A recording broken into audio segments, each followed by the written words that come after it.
Hi, it's Elkan. Welcome back to my channel. You probably noticed the hair's different. Well, it's like the environment's different. Anyway, let's go to the subject. First on the agenda is the TikTok ban. President said he's going to sign it on today, Saturday. We'll see what's going to happen, but ACLU is already threatening to take legal action to stop it from happening. Also on the same front, there's talk that Microsoft might be interested in buying TikTok operations from the U.S. portion from China. Well, we'll have to see where this is going, but as you can see that the rumors, of course, is that the reason why the president's doing this is because he's getting back at TikTok for what happened at Tulsa. But reality is, this is not the first country to try to ban TikTok with other Chinese apps. There's like 46, 47 other apps that China uses, and they said they were tracking people.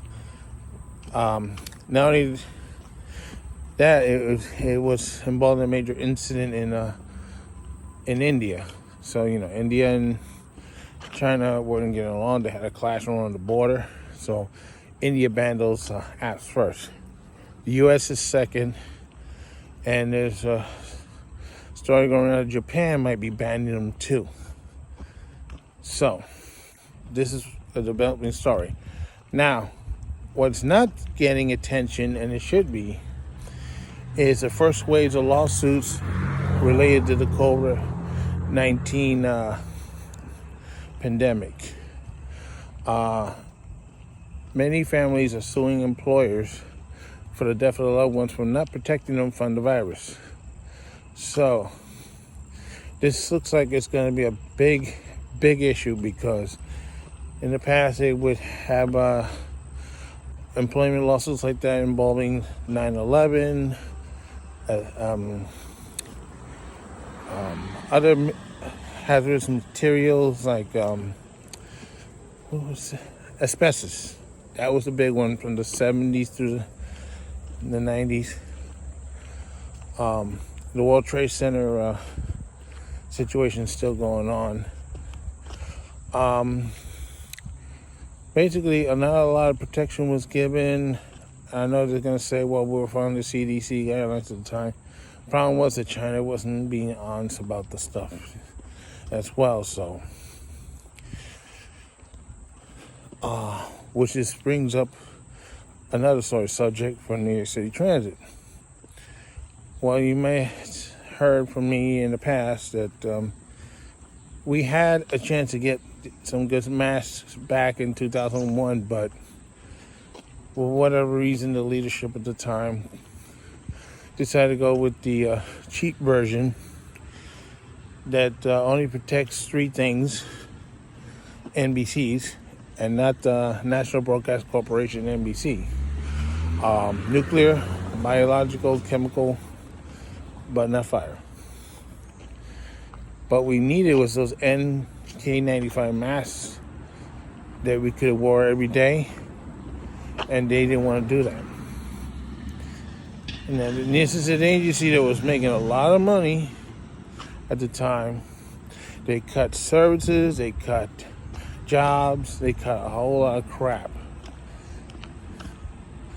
And they could have got the masks, but they didn't want to issue them because they were afraid that the customers would be upset if they see us with masks on, thinking that something's wrong in the environment of the subway. Well, there is something wrong with the environment of the subway. People are getting sick. People's lungs are being affected by all the garbage that's in the subway. So yes, you can't keep hiding that forever. And unfortunately, it came back to haunt us during the pandemic, because we didn't have those masks. Now all of a sudden, people are starting to get sick. One line had to be eliminated, the C line, because all the crews got sick, and the A line had to go local. You had about 132 employees, mostly transit employees, died from the virus. and a lot more people got sick. So that's before those masks finally came about. But it was too little too late. If the masks were available in 2001, this would not be happening. And I hope the family just sue the crap out of New York City Transit. They need to be sued. That's the only way we're going to get any improvements from these jokers. Lawsuits, lawsuits, and lawsuits. So this is Alcan saying so long for now, and don't forget to stop. Oh, and by the way, I heard it's a recall on red onions, so check with your local news on that. Take care, bye. I'm not sure what illness is involved, but you should check it anyway. Bye.